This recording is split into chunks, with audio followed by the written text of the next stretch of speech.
Ary raha misy ianareo tsy manam-pahendrena, aoka izy angataka amin'Andriamanitra, izay manome malalaka ho an'ny olona rehetra sady tsy mandatsy, ary dia omena azy izany. Faly dia faly ry namako malala, tsidika antsika rehetra amin'ny alalan'izao fandarana izao. Aoka isika angataka amin'Andriamanitra. Ao amin'ny sokatra masina Jesosy mihitsy no miteny manao hoe mangatà dia omena ianareo, dondony dia hovoana ianareo, mitadiava dia ahita, izay mangataka no omena, izay mitady no mahita, izay mandondona no voana. Izao nolazain'ny sokatra masina amin'ny Jakoba 1:5. Raha misy aminareo tsy manam-pahendrena, aoka izy angataka amin'Andriamanitra, izay manome malalaka ho an'ny olona rehetra sady tsy mandatsa, ary dia omena azy zany.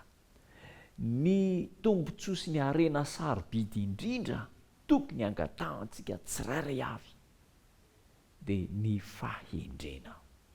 Inona moa ny fahendrena? Ny fahatahorana an' Jehovah feno an'ny fahendrena, ka ny tena fahendrena lalina zany dia izao, tsy ny diplôma be dia be miavosa, ilainy tsara zany.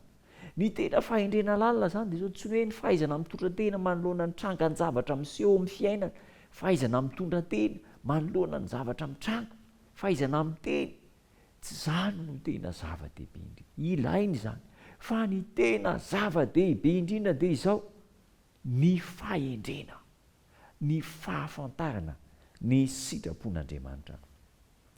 Rehefa mivavaka mandohalika ianao eo anatrehan'Andriamanitra ka maneho ny fangatahantsika amin'ny fanetretena sy ny fotorotoro, amin'ny molotra tsy mandainga, dia tsy mihevitra ny tena nintsony isika. Manana foana ny tenantsika, manolo tena eo anatrehan'Andriamanitra. Inona moa zany zao no vavaka tokony ataontsika? Inona ny vavaka tokony ho tonoina eo anatrehan'Andriamanitra? Zao ny vavaka tokony ho tonointsika.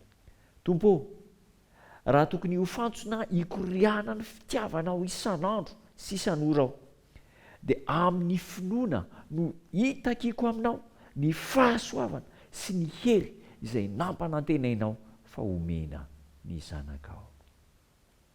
Fikiritsika mafy ilay teny fikasana nomen'Andriamanitra manao hoe, ary raha misy aminareo tsy manam-pahendrena, aoka izy hangataka amin'Andriamanitra ka dia omena azy izany. Zavatra tokony angatana zany dia izao, fahendrena. Atolotra an'Andriamanitra avokoa ny zavatra rehetra, ny dera sy ny laza sy ny saotra.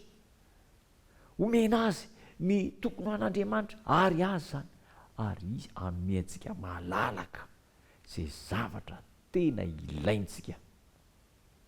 Ny tenin'i Kristy no ambaran'ireo zanak'Andriamanitra ireo, izay nahazo maimaim-poana.